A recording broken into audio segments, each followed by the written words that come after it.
Thank you for tuning in. Today I'm going to be explaining how to fabricate a simple copper frame. There are 3 videos in this series, this one being the first.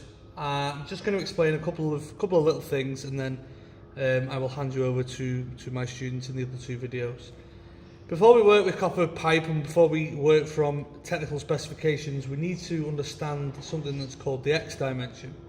Now the X dimension is simply a little gap that needs to be allowed for before we cut lengths of copper pipe. So for example, if you were to have a length of pipe and you were going into a fitting, in this case this is what we call a copper T, the pipe will only go into that fitting up to so much. However, the drawings are given to the centre point. We need to allow for this small gap here, and like I say, this is what we call the X dimension. So, when we insert our pipe into our fitting, the insertion length goes up to this point here. And when we look on our drawing, as I've already mentioned, our measurements are given to this point. This little gap here is what we need to measure, and is what we need to subtract from the overall pipe length prior to cutting it. So for example, this I've set up here at 200mm centres, so our centre point of each fitting is 200mm apart.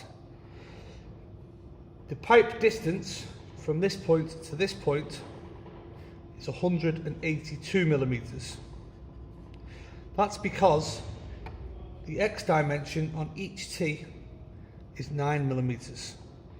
So we simply add the 2 9s together, which gives us 18, and we subtract it from our overall length, which gives us a distance of 182mm.